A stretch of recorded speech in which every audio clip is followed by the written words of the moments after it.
Hey everybody, Brian Stevens here, and I am super excited because for the first time on the Chances BS podcast, yeah, that's the name. I think we're sticking with that name for a while, guys. I think we're going to stick with it because it makes me laugh a little bit. And for those of you that don't know, my name is Brian Stevens. Get it? The BS and Chance Carlisle is here, part of the Greater 901 Pack.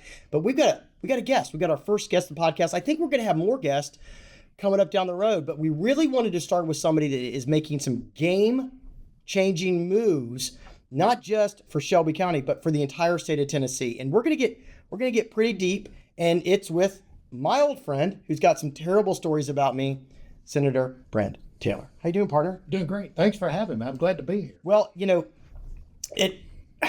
got some history here. You used to be on the city council for a lot of years, and you had the misfortune of when I ran for city council endorsing me. And I'd like to apologize to you that officially right now. Well, I think I owe you the apology. You're the one that didn't win because of my endorsement. No, I think you got me to the runoff, and I just couldn't close the deal. But either way, why don't we? It's all good now. But before we get into I know we're going to get into the laws he's passing down in Nashville. But I'd love to hear what the difference in experience you have between the Memphis City Council during your time, with some greats, by the way, Tom Marshall, Jack Salmons, the Fords, great. And on the state senate, what's the biggest difference to you? A couple of things. One, when I was on the city council, I was in the double minority because I was a white Republican, so I was in the double minority. And as a result, what I did, I actually learned there how to navigate when you're in the minority to get things done. It's more than just saying no. You got to be able to actually work with people who have different life experiences than you, who have different cultural experiences than you, and to be able to work to get that done. But on the city council and when I served on the county commission, there are very... Oh, I forgot about the county commission, that appointment. That's right. Yeah, you've done a lot to serve this community, and you have massive company to run too on the side, just on the side. Yeah, well, you're right. And I've been very fortunate with that. But on the city council and county commission, there are very narrow lanes in which you can operate. What I learned at the state senate is two things. One, when you're in the supermajority, you can go from idea to law very quickly because when you're in the supermajority, all you do is cobble together the votes that you already have to pass things. But the other thing that was eye-opening was the fact that in the state senate and the legislature, there are no guardrails. It's everything is on the table that you can have influence over. Everything from capital punishment cases to picking up litter on the side of the road and everything in between. Whereas the city council and county commission, you've got these very narrow lanes that you can operate in. So I enjoy it a lot. And the committee assignments that I was given, I think are really beneficial to Memphis, being on the Judiciary Committee and on the Transportation Committee in particular. Those two committees, I think, have a lot of influence over what happens in Shelby County. Well, you might want to back up and give a little bit of political 101 on why are the committees so important? Why would I care that you're on those committees as a Memphian? Well, the reason committees are so much more important in the legislature than they are at the local level, city council, county commission. At the city council and county commission, really, they're committees of the whole. If you're showing up at a committee there and you may not be named on that committee, they're going to let you participate. In the legislature, the committees are very important because they're very specific areas of jurisdiction and they're very specific members. And if you're not a member of a committee, you're not allowed to participate in that debate. Well, and just to dumb it down, because it's me, right? We got to dumb it down. We got to dumb it down. Basically, if it doesn't go through committee, it doesn't make it to the full body, and so it doesn't become a law. That's correct. Right? So the committees can block things. That's right. Unlike the Memphis City Council or Shelby County Commission. Right. Now, and the disadvantage in that system is that if there's something that's really important and you're not on that committee, you have very little influence over crafting that legislation until it hits the floor. And by the time it gets on the Senate floor, it gets very difficult then to amend it. Let me give you a good example. An example would be Mayor Harrington. That goes to show you. There you go. We're all getting old. We're all getting old a little bit, Yeah. Governor Lee is proposing the voucher program, the voucher bill, that will go through Education Committee. I'm not on the Education Committee. So I have very little influence in shaping that legislation, and I'm really at the mercy of whatever the committee debates and votes out of committee when it hits the Senate floor, before I would really have anything to say with the voucher bill. So why is it important for Shelby County that I'm on the Judiciary Committee? I think in Memphis right now, there's only one issue: crime. It is not only a public safety issue, but it is also an economic development issue. And I'm on the Judiciary Committee, and that's why I'm able to craft a lot of legislation regarding crime. And I definitely want to get into that, but I've neglected one thing. I haven't got to see my partner in crime in what feels like weeks. Okay. You know? Now, I mean, have you been busy? Have you been busy trying to sell some burgers out there? I've been a little busy, but I haven't been on the ski slopes as much as you. Well, easy. Uh-huh. I mean, that's true. That's true. The quietest, by the way, I've heard him ever. Well, you don't have to worry about that. Yeah. Chance is it. My partner and all this. All this crazy civic stuff that we're doing, and thank you for your service, right? Like, it's a lot to take away from your family, but I feel like we're in the drink all the time, and he's still got a business run. I still got a business to run, and so he might be a little overwhelmed right now with family and business. Can you get your head in our game for a minute? I've got it in this game. I've been Richard's ring man for too long. I've been a little bit quiet. I've been a little. Well, and I know, like the normal listeners of our show will want to know. We got some updates for everybody coming on about Richard Smith and helping out with their PAC and all those things. But I know you want to start firing away on which issue you want to hit first. You want to tackle the judges. You want to tackle bail with the senator. Well, let's start with the bipartisan moment, something that I was invited to by the speaker, which was very humbling. It happened a week ago, and that was the announcement of the constitutional amendment of bail.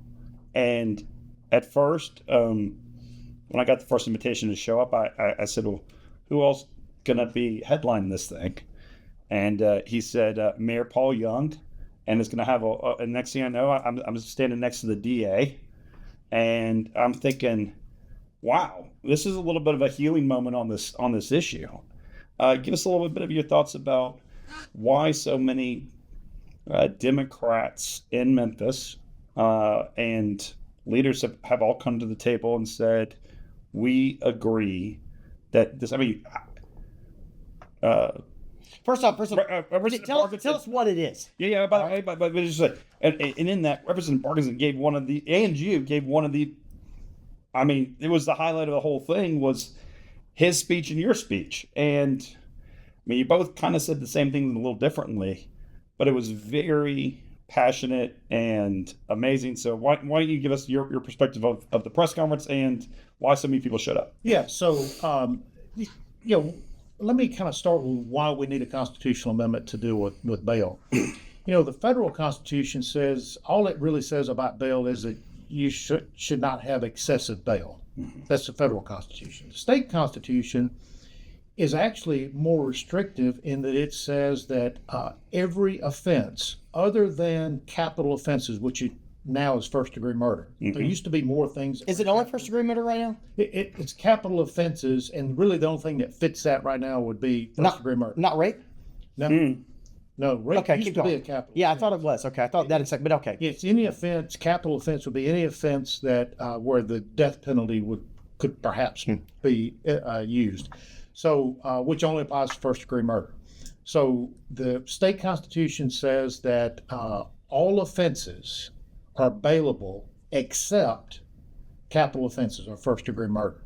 And that makes it really challenging for what we're battling here in Memphis, where we've got a lot of people, a lot of defendants who are being let out of jail pre-trial, really with however much money they have in their pocket. So we're really limited because they have a constitutional right to bail. And so what this constitutional amendment does is it will actually add additional offenses to first-degree murder that become unbailable. So if you commit one of these crimes, the judge could deny you bail. And what crimes are included in that? Well, obviously first-degree murder is already in there, but it would also include things like terrorism, aggravated rape, child rape, and it also includes all of the offenses that were included in the Truth in Sentencing bill that they passed a few years ago. So any crime that if you're convicted, you'll have to serve 85 to 100%. All of those crimes become perhaps unbailable. Now, the judges still have the discretion to give bail, and we're going to work on tightening that up, and I'll be glad to talk about that if you'd like. But the first thing we need to do is we need to make sure that those crimes could be, that the defendants could be held without bail. And the way to do that is this constitutional amendment. Now, if I could answer Chance's questions like, how did this become a bipartisan issue? I think public pressure is what's driving that. I think we're beginning to see public pressure on some of our Democrat colleagues that they're beginning to come around to some of these bail type issues and crime issues in general. And I'll tell you where I think that pressure is coming from. You know, I have been very active in the last several months about crime in Memphis and Shelby County. I've been talking about bills that I'm going to propose and bills that I have proposed. And you know who contacts my office the most? Chance Carlisle? Well, Is it Chance Carlisle? I feel like it's Chance. I feel like you're going to tell me it's Chance Carlisle. Is it not Chance Carlisle? I don't feel like it's me. I just come by your house. But okay, who is it? He doesn't have the phone number. Yeah. The people who are contacting me the most that are saying, thank you for what you're doing, I support what you're doing, Black Democrats. Mm-hmm. That's who's contacting me the most. And it's because the African American community is much more likely to be the victim of a crime. And when I had a press conference back in December rolling out all my initiatives, there was a African American couple that was there, and they had advertised on KWAM that I was going to be at this press conference talking about my crime bills. And this lady said she had been at the dentist office. They were playing it in the background, KWAM, and they announced that I was going to be there. She went home, got her husband, drove from Whitehaven to Germantown just to meet me, to thank me for what we're doing. So I think the largest part of this community, African Americans, I believe, are beginning to get on board because they're much more likely to be victims of crime. And I think that's why we're seeing some of the bipartisan support. Well, everybody wants to be safe. And we ran a poll. And Chance, I don't know if you want to get into this. I mean, I think you. Yeah. Why don't you actually talk about what we have in common and how much last year when we run these polls, how much it shocked people. It shocked people that we have something in common. Well, look, I consider it. Look, in politics, sometimes the loudest voices get all the attention, and then you see the attention translates it to media stories and fundraising and X, Y, Z. But like, who are they really representing? And whether it's the 6, 8, 10%ers on either side of the aisle, you never get 90, 80% of people to agree on anything, except this issue. And so when we started polling, it shocked me that we had, 1 out of 2 people considered leaving. Well, if you're a 65% majority Black city and 1 out of 2%, and then you get down to it in its means, right? And then you look at the census data, et cetera, and then you go a couple levels deeper of okay, what do people want to see on the solutions to crime? People start talking about root causes, economic development, locking people up, the whole litany of it. But no matter whatever your solution is, action trumps inaction. Action trumps words. And the amount of people in just some level of crisis because of crime, whether that's your car was broken into, we had thousands of cars broken, whether your weapon was stolen because you felt like you had to be armed in the city, whether that's that you're actually a victim of being held up by a gunpoint, or with 400 murders, you knew someone that was actually murdered. You throw in the aggravated rapes, assaults, and whatnot, and this community is going through an epidemic of crime. And like, I can't tell you how many times I've had people who said, I know so-and-so who's afraid to leave their house, their home, they've stopped going to church, all of this stuff. And you're right, it disproportionately cuts across communities of color. And so I look at it, we did the polling, and when you get 80% of people saying this, it's not a surprise to us that anyone who's trying to tackle the issue becomes an overnight folk hero. Now, I also say that the I don't like to call them soft on crime, but when you look at the restorative justice or these very long-term, well-meaning, say what you will, oh, it'll take 2 decades. People don't want this issue to go 2 more weeks. They have zero patience for a 20-year, multi-generational solution.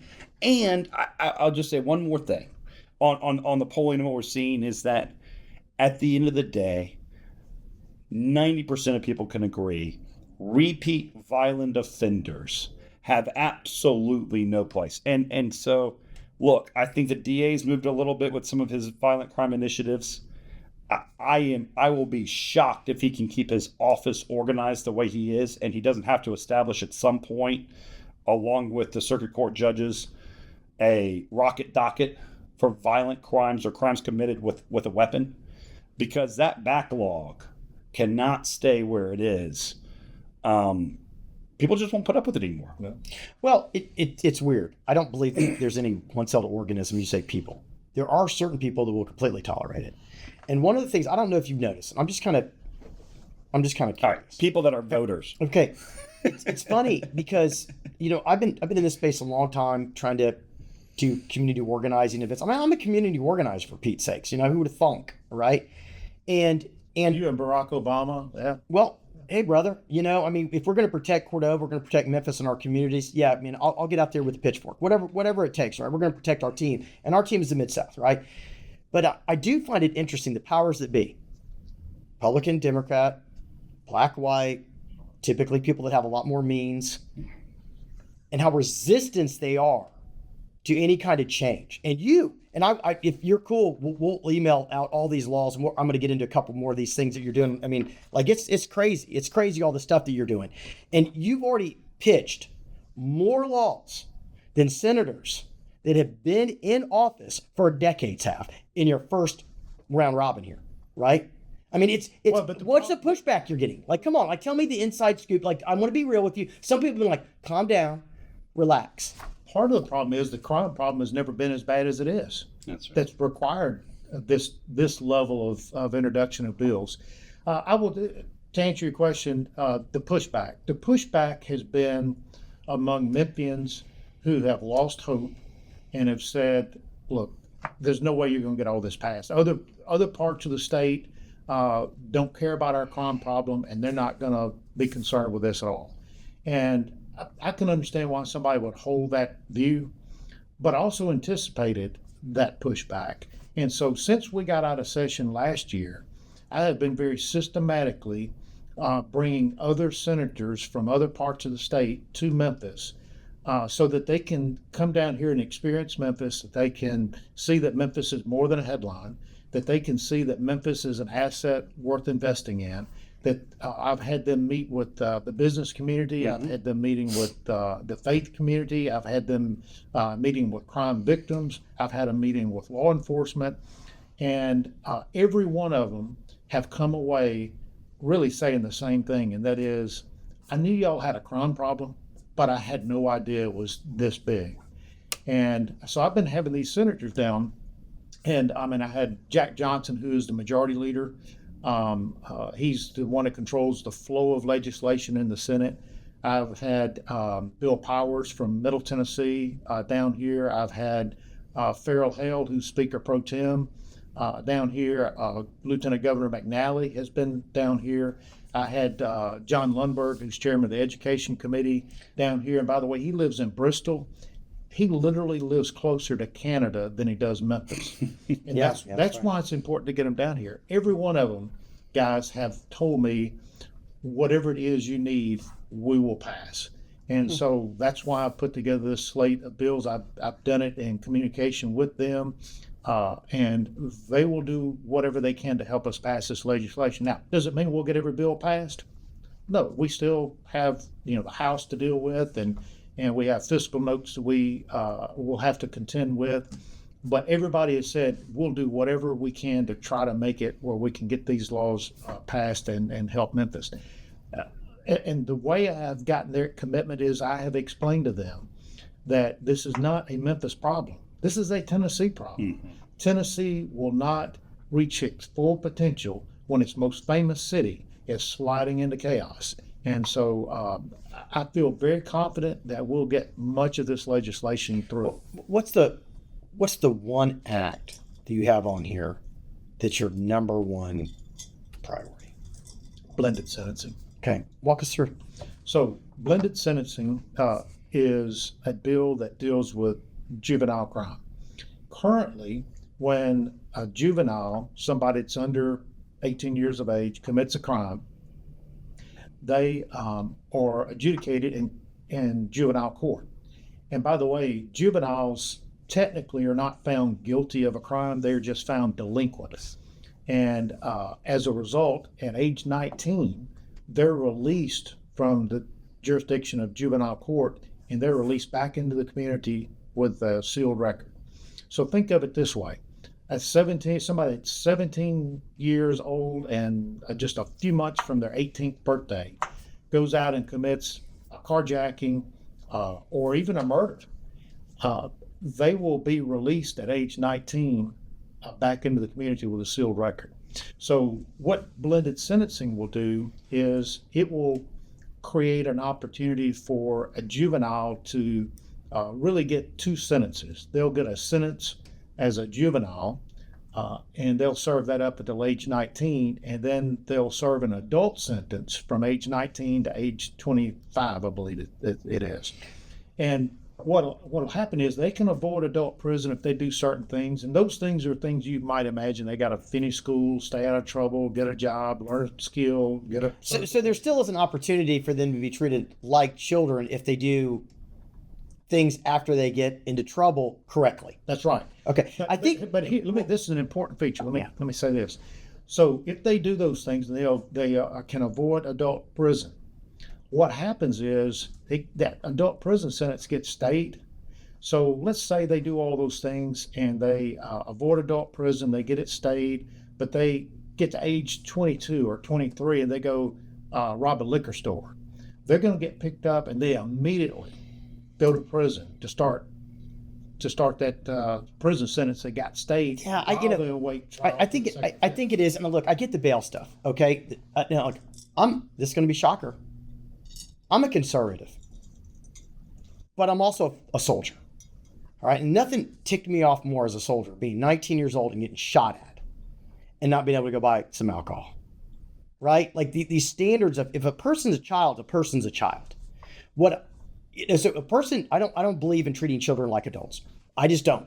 They're a child. If you want to make the age of consent 14, make it 14. I'm fine with that. Other countries do that. We say the age of consent is 18, and most humans' brains are not baked until 27. All right. I mean, I have an 18-year-old daughter. She ain't baked yet. But what I'm real curious about, more than that, and I get the need for blended sentencing, is you've got a Parent Accountability Act. Now, that's interesting. That's interesting because right now, so we just ran a poll on outside of the Creator 911 Pact, just our company, on chronic absenteeism in the United States. What's causing it, what's stopping it. And one of the things we learned is parents feel out of control and they don't know how to get their children to show up to school. This, and the carrot, the sticks are gone. Like remember we used to, well, you didn't, you were probably a good kid. You went to school. Your brother would know about truant officers. You may not. I knew about truant officers, right? I like, yeah, you're not in school again, Brian. Oh yeah, they would come and knock on your door. We don't have those kind of systems anymore. So there's no stick. Is this a stick again? Are you introducing a stick to parents, like get to be actually responsible for the kids? Yeah, I mean, parents today, many of them, not all, many parents who have kids that are in trouble a lot. The reason they're in trouble is because those parents treat raising kids like the 20th item on their to-do list for that day.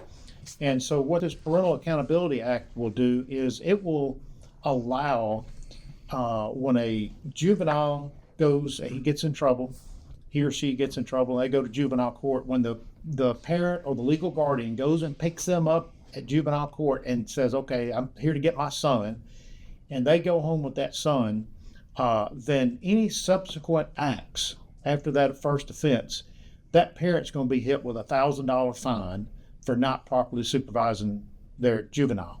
And so I don't know what it will take to get that parent to get that child under control, but I think a $1,000 fine for each offense will at least get them thinking about ways that they can control their child. All right, so Brian goes, okay, I love blended sentencing. I think it's absolute smack on. I mean, it allows rehabilitation. It allows people to think, especially if, I mean, again, you have to be tried. A judge has to, sentence you to that. There's going to be a record of it. It's not going to be your first offense. And let's be honest, in Shelby County, it may have to be your 30th offense, right? So, looking at how I get that. But on this Parental Responsibility Act, I'm thinking, oh my gosh, add, $1,000, median family household income's like $32,000. A lot of people don't have, $500 in their bank account. What happens if they can't pay? So that's a great question. And by the way, the bill as it's written, that fine is unwaivable. Yeah. So, and the reason that is because, our district attorney is already on record as not objecting to the waiver of it. Yeah.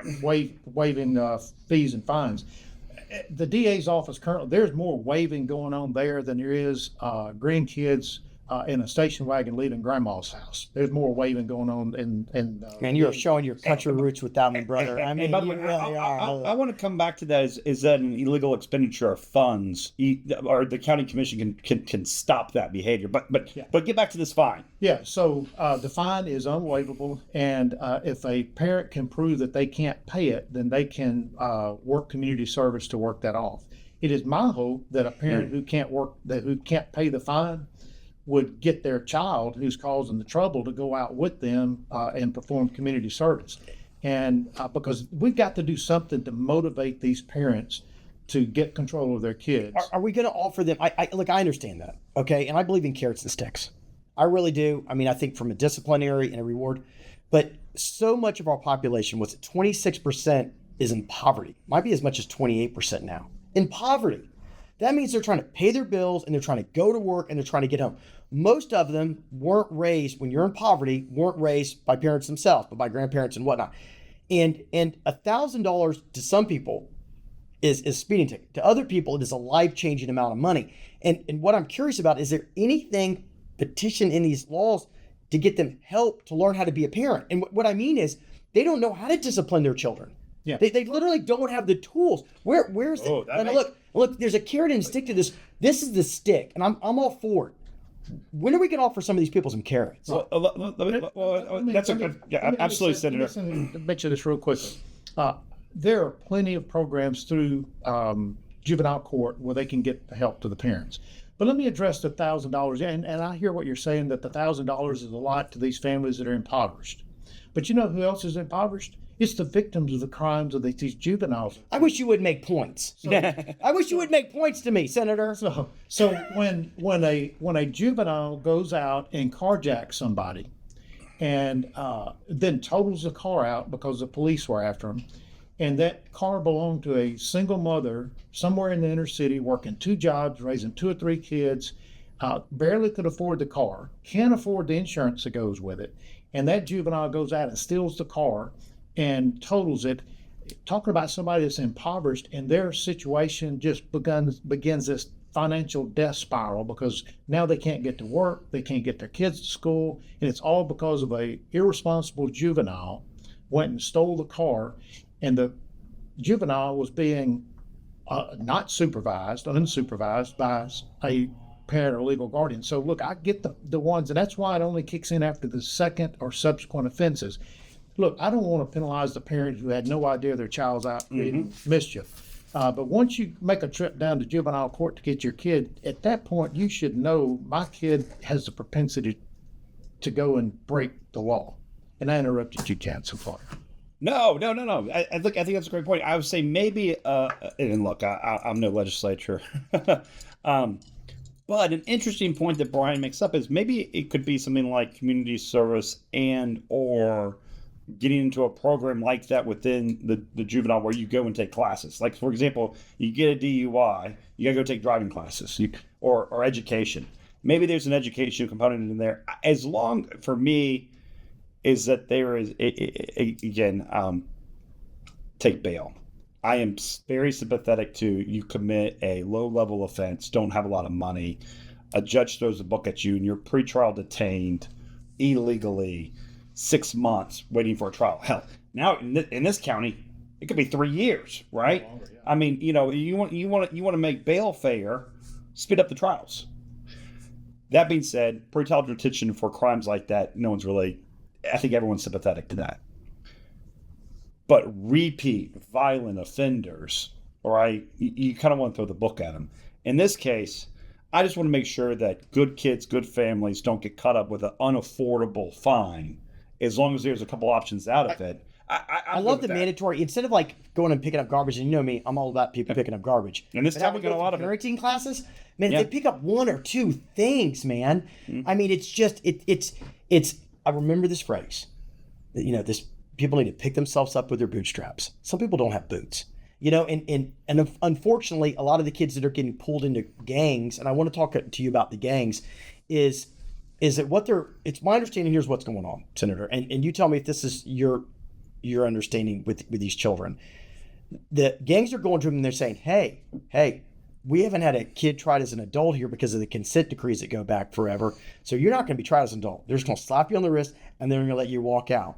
And they have all this evidence to prove it because all these kids get into trouble, heinous crimes, murder somebody, and walk. And they're like, you're just going to get slapped on the wrist and you're going to walk. And we've got to uncork that. But we've got to get them to not have the gangs have the ability to attach to them so easily, I think. But that makes a good point. One of the things that I think is maybe not on here, but has been covered or is something to consider later in the world, is the recruitment of children for the purpose to commit crimes. I can't tell you how many times I read a report where there's a 19-year-old and in the car is 3, 13, 14-year-olds, and it's the 14, 15-year-olds going out carjacking. It's the 19-year-old behind the wheel. Man, that's right. And it's like if you use a child in the commission of the crime, I mean, throw RICO at them, throw whatever. I mean, Jesus, get those assholes off the street. And I guess that's what I'm talking about here, okay? Because we're gonna get the DA in here. Yeah. All right. And look, I'm not on the same side of the aisle as the DA. I've known the man decades. He's got a beautiful, wonderful family, and I think he's got a good heart. I think he's sometimes doesn't understand the complexities of these issues and I'd like to break that down with him. I think we plan to, right? But there is a point we can't just continue to punish kids forever without giving people some sort of way out. And if it's destroying a 19-year-old who's legally an adult now, destroying them and putting them away forever. You recruit a 14-year-old, that is an interesting law that does not exist on the books. Let me say this, and I hear what you're saying. By the way, this is all great. So we're not just piling on. Great. We're really proud of you, but we're getting deep. I hear what you're saying. I guess the reason I'm willing to be a hard ass on this is that those programs exist now, and they go down to juvenile court, and I can assure you, the juvenile court judge and the DA, they're looking for programs to put these kids and these families in to try to rehabilitate them.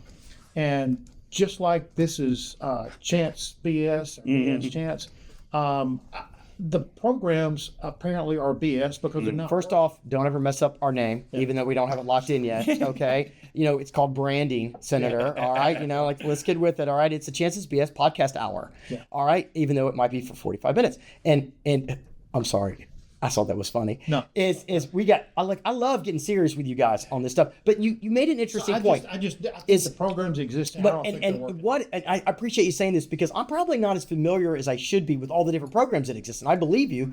But one of the things I want to talk to the DA about is, are you pushing these programs? I don't hear any advertisements. I don't hear these being put up as a resource.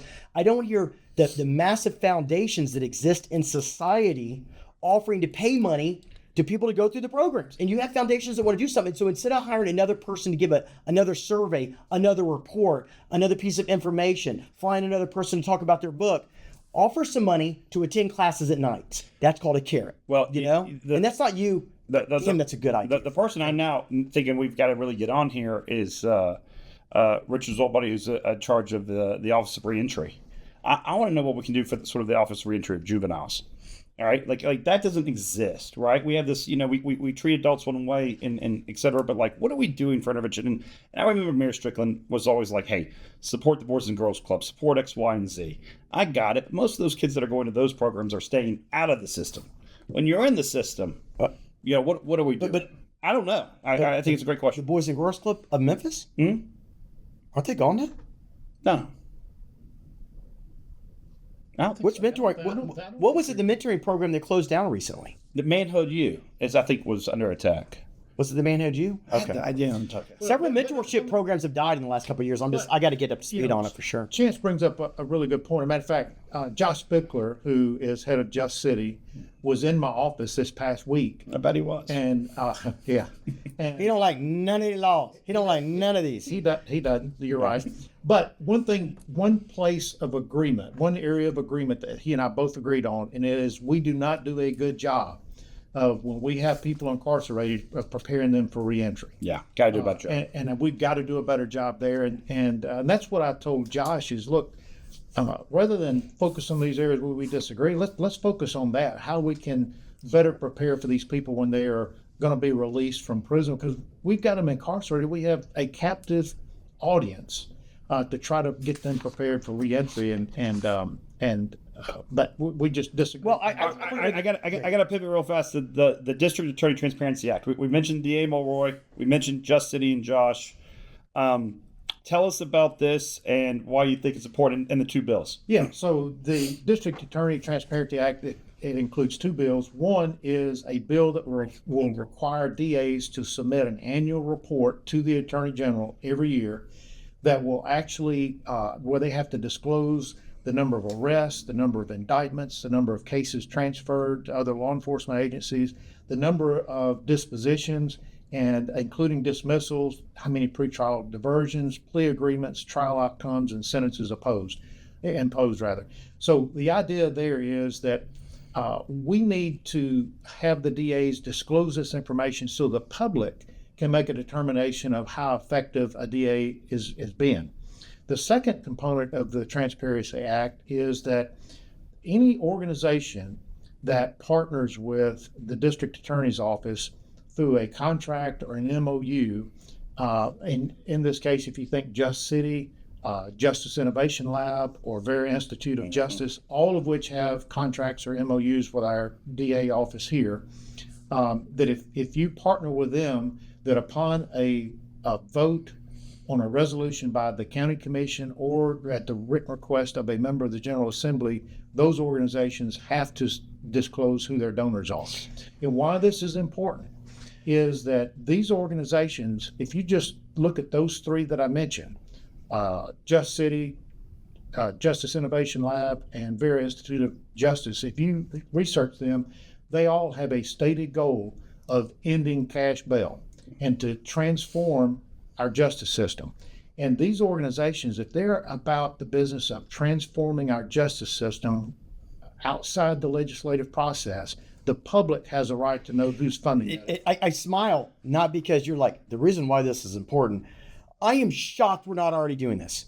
I am almost appalled. I mean, literally the word Transparency Act, and it's to be transparent, but like just a little context. A couple years ago, the Memphis City Council, this was after your time, and they tried to get a transparency law that would say, hey, if you are lobbying, if you're talking to us, you have to disclose. Yeah. Well, you have to disclose that somebody's paying you to talk to us. Like, you just have to let us know if you have a client or if it's personal. And it failed. And it failed because people didn't want their friends to be out that they were being paid to do stuff. And I'm like, are you out of your damn minds? Well, not just that, but not just that. Look, there's one thing, and this is a kind of a double on me, right? Like the Greater 901, it's a political action committee. It's registered with the state of Tennessee. Any donor that's over $200 by law has to be disclosed. 99% of our donors are Shelby County locals. You could drive by the house if you wanted to go see them. Okay. This is primarily out of state, major political donors trying to change basically the law through agreements that bypass the legislature, aka the people I vote for, and the people that other people vote for. Right. And because it's a contract or an MOU or a service that they're providing, they're getting Shelby County taxpayer dollars in these MOUs that are now going to fund these groups that are funded by out-of-state interests. Well, I mean, like, can you imagine what someone would do if they found out that the DA's office was paying us to provide services and no one knew who us were, you think people would lose their mind? No, they would. And that's the thing is what's happening, and I hope that people, when you really want to understand who's in charge of our governments, it's typically lobbyists. You got some good stand-up people that will take money from everybody and then make their own decision. I like those people. Like I'm not making a joke. Like you got to have money to fuel politics, but at least make your own opinion and stand up on it.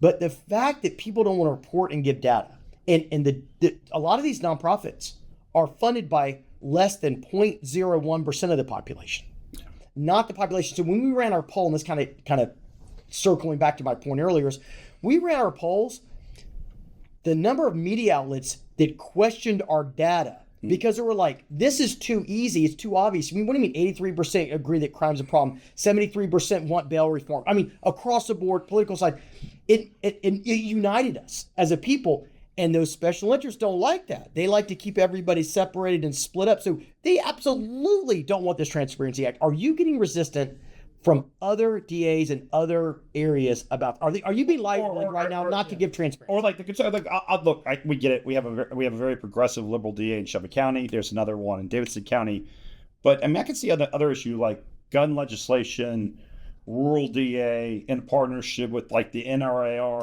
Nobody know what they're doing. They may not want it either. I don't know. I'm asking. That's just a question. A couple of things. One, I'm having those conversations with the DA conference about the Transparency Act. I talked to them about it before I filed the bill.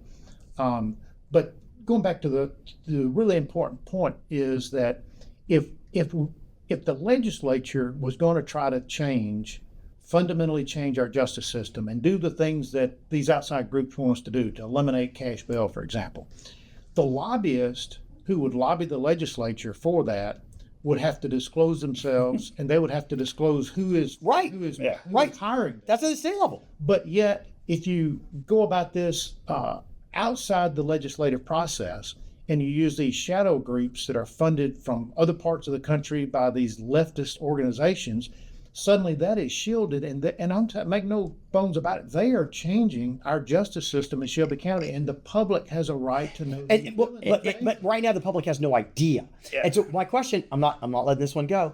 I want names and I want numbers of the DAs across the state in 95 counties that are opposing this. I want to know who to go get, because it's ridiculous, and I think people are going to push back because it puts a spotlight on. Well, I will say this. I had about 3 weeks ago, I had a meeting with Glenn Funk, who is the DA in Davidson County.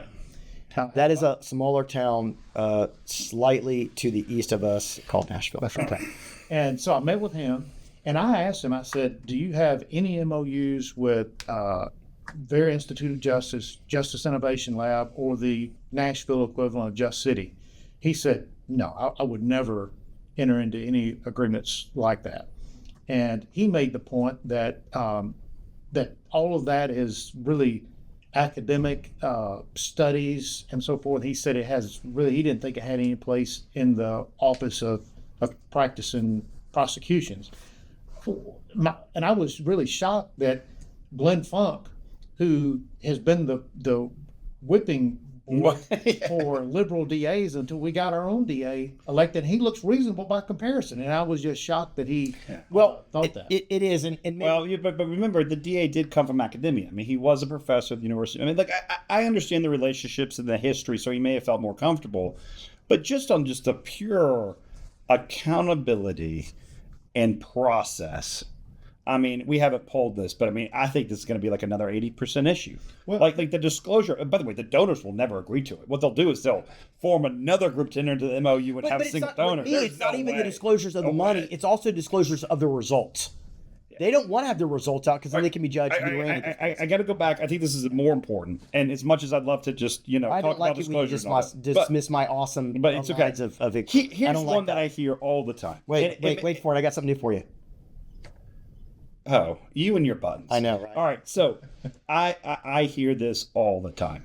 We need to hire court reporters. We need to fund the Fourth Estate. We need to put volunteers into the courthouses. No one has a clue what's going on, how many cases, what the plea deals are, when the hearings are. The judges aren't working. You go talk to the judges. Mick White was out today, Commissioner Wright, and said, hey, I met with 7 of the 9. They're willing to do it. But we can't go because the DA is pleading everything down. how do we get to the truth? And isn't the first part of this act one way to get to the truth?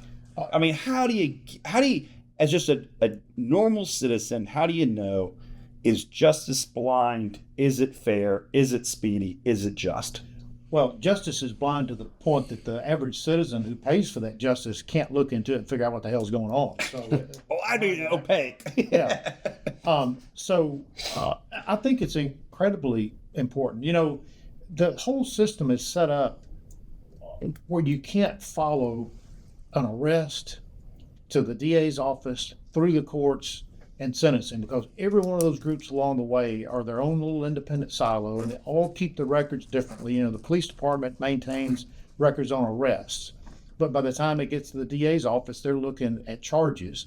And then when they get to the courts, they're looking at cases, and sometimes charges get aggregated into one case. So it's hard to follow all the way through. As you know, I'm an undertaker by profession, and at the funeral home, you could follow a body coming in the back door through the embalming room, through the visitation room, to the chapel, out to the cemetery. You could follow it from one end to the other.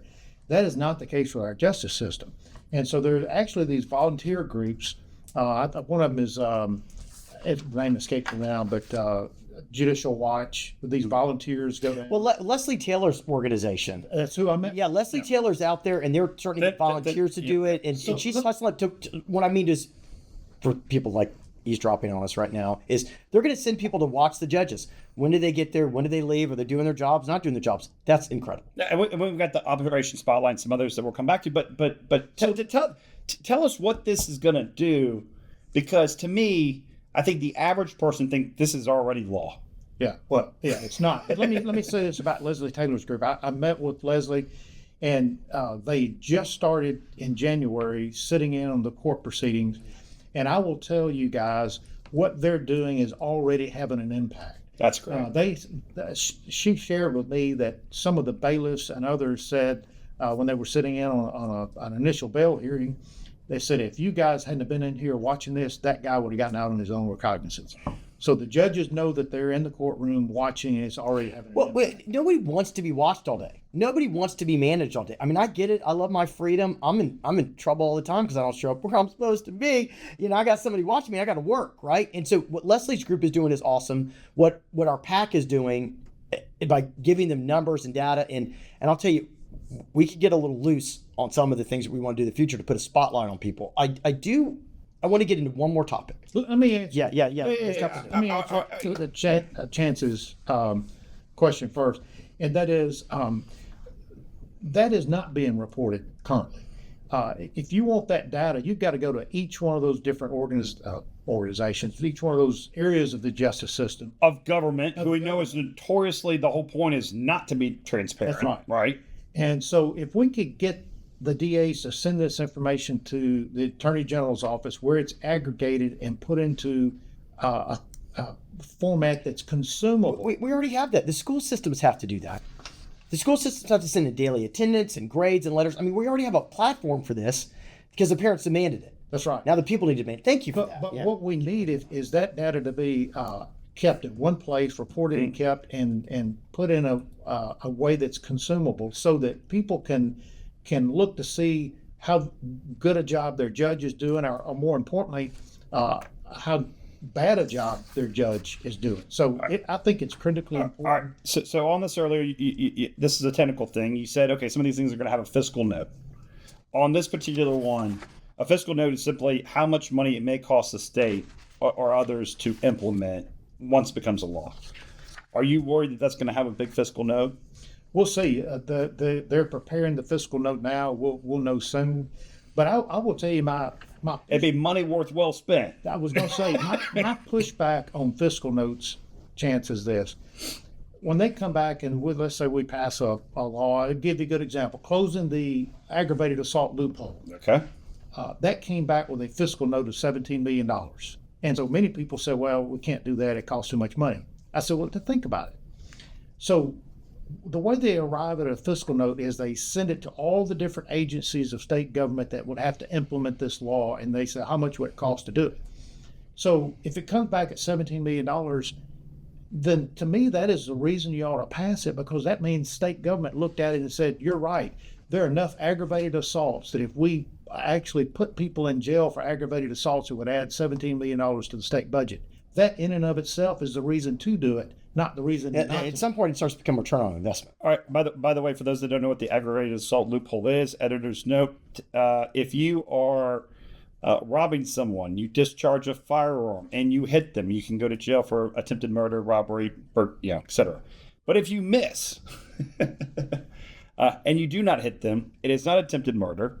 So we like to reward incompetence. It is aggravated assault, which most of the time gets dropped. The weapons charges get dropped, and you're looking at something like 3 to 6 months in prison, right? And release on your probation, right? Okay. So the loophole is you shouldn't be able to discharge a firearm in committing a robbery, and if you miss or incompetent, you get 3 to 6 months, and if you hit the person, you're looking at involuntary manslaughter or whatnot, and it's 3 to 6 years. So by closing that loophole, we'll have more people in prison longer, hence the fiscal note of $17 million. All right. So I got one more topic. All right, then we'll I got some other interesting little things for you. All right, but things that crack Brian Stevens up. All right, things that crack me up. Overreaction, underreaction to things. So you've got something to do with pretextual stops. Oh, traffic stops. But the problem is, what happened back in April 12th of 2023? So nearly a year ago and it's tragic. There's a traffic stop. Things occur. People die. It's terrible. It's awful. Like you don't ever want that. Police officers do that. Got to go to jail.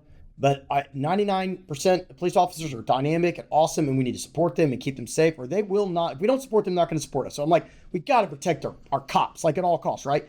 But we weren't doing pretextual stops. Pretextual means it's not minor offenses, and so people continue to get this wrong, right? What the Memphis City Council did back in April, not the current City Council, but last year, they stopped them from pulling cars over for minor traffic offenses, not pretextual stops. And I think that the newspapers have gotten it wrong, and I think a lot of people don't understand it. And pretextual stops, just understand, there's like, you stop for a minor thing, like a busted taillight, you give them a ticket, and hey, may I look in the trunk of your car? And by the way, as a citizen, you could say, no, I don't want you to look in my trunk of the car. Or you could say yes, and they find drugs, and they arrest you for it. Let's back this thing up a little bit, and let's just start brass tacks about like cutting through the BS here. There's a difference between pretextual stops, not stopping for minor traffic offenses, and racial profiling. And here's the thing. Most of the time when community members and others say, we don't want to be stopped for pretextual stops, what they're saying is we don't want to be racially profiled. That's what they're saying. And that's what they're saying. That's exactly what they're saying. Because like this, the data across the nation is that African Americans are pulled over more, even though they're only about 12% of the population or whatnot, but they're 3 times. So I get that. Like, people don't want to be pulled over because of black or white or purple or pink or really good looking like me. They don't want to be pulled over for reasons that don't involve And so I think the difference is, and we're going to get into this, because I think you make one of the best points in this entire subject. There's a big difference between, hey, we're all against racial profiling, and you have a stolen vehicle with drag-out tires, illegal tent, weapons that you can see, like actual offenses that you now say, no. In this community, we are no longer going to scan license plates. We're no longer going to look for stolen vehicles. We're no longer going to look for, all of the things that are proven law enforcement. We're going to take that off the table. You just ended broken windows, right? So there's a law that people try to implement in New York and other cities that cleaned up those cities. They cleaned up those cities because they said, we're not going to let anything go, and everyone's going to know they're going to be held accountable. So this is my question on your particular bill. I mean, you're not a sponsor of racial profiling, but you're basically saying, look, if we allow this large of a loophole, and allow local governments to basically say you cannot stop for all the things that we know are proven, people are going to abuse the hell out of it. Well, yeah. I guess my question is, so Senator, I know, like our heads are about to split open, right? Because this is so common sense. This seems like common sense. What you have is a lot of laws that are like, yeah, like Captain Obvious laws. Like, thank you for doing it, right? But did anyone just call some of the council and be like, hey guys, this is a bridge too far. The only racial profiling I support is when your ass is racing down the damn street, that the police ought to be able to pull you over for that. Hi. Well, no, because that's a minor. Speeding's a minor traffic offense. I mean, I get what the council was doing, but they overreacted, and now everyone knows it's Wild West out there, man. It is, and routine traffic stops are how many crimes are solved. Is they pull somebody over. I'll give you an example. Timothy McVeigh blew up the federal building in Oklahoma City. You know how they caught him? They caught him a routine traffic stop. His tag didn't match the car he was driving. And I mentioned that to some restorative justice scheme people the other day, and they said, well, that was 40 years ago. Well, I mean, it's worked since. Like, what a silly argument. I've got a great one. Happened a couple of weeks ago. There's a little, very small logistics company that now has some of their trucks being carjacked, and they now have private security following them in some cases, and this has been well known and documented. And the same group tried to hit 3 different cars. They went and changed the tags in the cars and got into different clothes, but they tried it basically same 4 or 5 people with different drive-out tags and different cars twice, all in the same 3-hour window. And so here's a security company calling it in, and law enforcement basically saying, we cannot interdict for the stolen tags, or we cannot interdict because of X, Y, and Z, even though it was the same group that 30 minutes earlier tried to well, the thing that people seem to hijack a truck. It's is insane. And just like to understand our rights, if an officer walks up to you and says, what are you doing here? You don't have to answer their questions. You don't have to talk to them. You could say no thanks. Be polite. That's their job, is to try to get people to say things. Like, I get it. Like, that's my rights to say, no thanks. And they say, may I search your car? No thanks. No, I don't consent to that. But if I'm driving a motor vehicle, that's not a right. It's an entitlement. And if I have a busted back window, if I have tags that are wrong, I should expect to be pulled over and get a ticket, and they get to investigate crimes, and I can say no. And if I'm dumb, I can say, sure, look at it all. Like, that's just the American way. But to stop police officers from doing their jobs is ludicrous. So thank you for this. And, they caught Timothy McVeigh that way, and somebody said, well, that was after the fact. I said, okay, well, let me give you another example. Well, no, let's assume that we don't ever catch him, though. Let me give you another example. Ted Bundy. You remember Ted Bundy? Mm-hmm. He went all over the country killing women, all over the country. Now they caught him routine traffic stop, and it ended his killing spree. So it is good for not only responding to crime, but it's also good for preventing crime. And what I found so ironic was there was a local TV station that did a story just yesterday on this particular bill. And 2 things happened in that story. One is they interviewed Chairman Smiley from the city council. And he said, lawmakers are going to have to make up their minds whether they are more concerned with the violent offenders that we will catch in routine traffic stops, or we're going to be concerned about those who will be mistreated by the police if they're stopped. So he even admitted that this is going to work. And what I would suggest to the city council is the latter is a training issue. It's all about training the police. And look, the system worked with Tyree Nichols. Those rogue cops did what they did. They stopped him. They apparently had murder on their minds.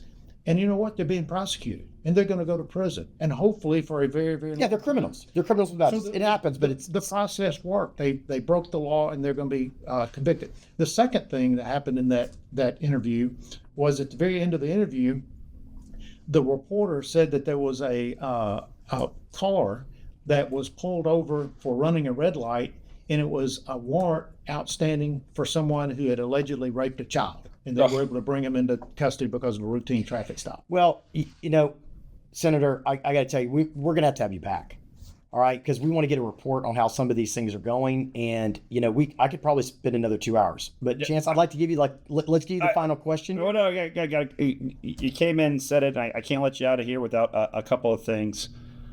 Economic development look, I hear this all the time. You're actually in Nashville. I hear from our community. Nashville hates Memphis, won't do anything for Memphis. People across the state, the hell with Memphis.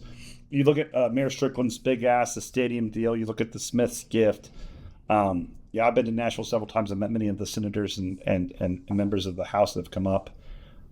I really personally feel in those conversations meaning a sea change happening.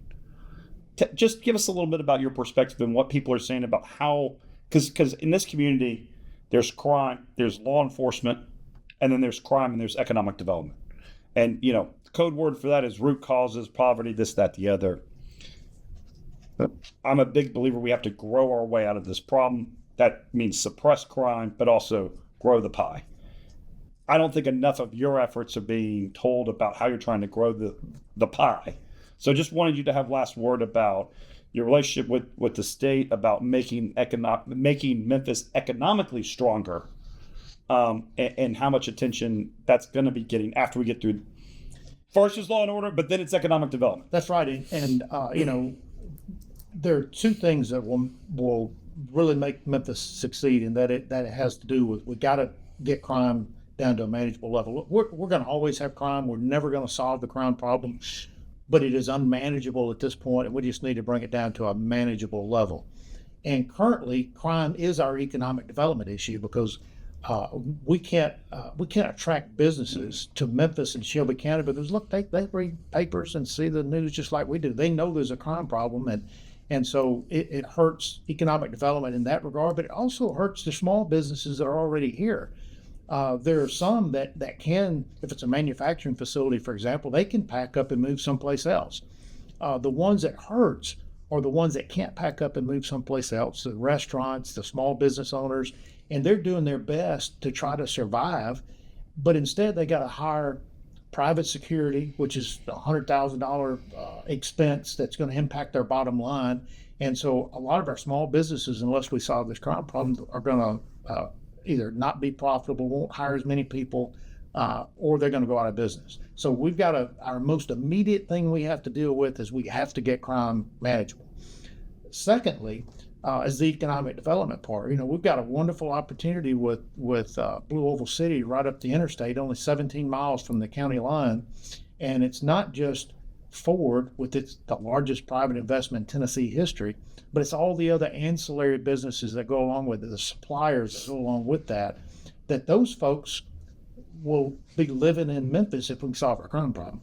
Be living in Memphis, and all the ancillary businesses will locate hopefully in and around Memphis. So we've got a tremendous opportunity. Now, what I have done is I think it's important to have those lawmakers down here and the governor's cabinet, the commissioners down here, as I said earlier, to see that Memphis is more than a headline. And I have brought Butch Ely, the transportation commissioner, down here for a private lunch with all the mayors and their public works departments to talk about roads and infrastructure. My plan is to get the education commissioner down here once we get out of session to talk about, perhaps the voucher proposal that the governor's done. I want to get economic and community development commissioner down here, because it's important. We've got a lot of assets in Memphis. If you think about how Memphis is represented in Nashville, forget the legislature for a moment. We have the state treasurer, David Lidler, from Memphis. We've got Secretary of State, Trey Hargett, from Memphis. Chief Justice of the Supreme Court, Holly Kirby, from Memphis. We're fixing to add another Supreme Court justice with Mary Wagner from Memphis. Justin Williams, Chief of Staff for Governor Lee. Thank you, Governor Lee, from Memphis. Kevin Johnson, Chief of Staff for the Speaker, Speaker Sexton, from Memphis. Speaker Sexton's wife. So Senator, the biggest advocate we have for Memphis, I think, right now is you. Well, all right. So, I'm certainly, I thank you for that. I do, but you still haven't answered this question. You want to answer this question? Do they hate us? Will they help us? Will they not? Like, what's up? They're going to help us, and the reason they're going to help us is I'm going to take all those assets that we just talked about in Nashville, the assets that we have here, and we're going to pull all of that together to make Memphis matter. And I firmly believe we can do that. And I have gotten commitments from my colleagues in the Senate. They are ready, willing, and able to help us solve our crime problem. And beyond that, let's work on our economic development. Imagine, and I'll end with this. Imagine what Tennessee could be if Memphis's economic activity matched that of what's going on in Nashville. There would be no Hallelujah. stop in Tennessee. I take it. And by the way, that's why the business community did the letter that did to the governor, and much more on that later when we get Richard on. Hopefully. Yeah, look, we've covered. But we're look. I think everyone that I bump into in this community, black, white, purple, makes 10 million, makes 100,000, makes 10,000. We know, the future has to be brighter, and we all have to work together. And so just thank you for what you're doing for us on behalf of Shelby County. Yeah, you've given us some hope. I appreciate it. And I want to ask just one last question. What do you need the people to help you with?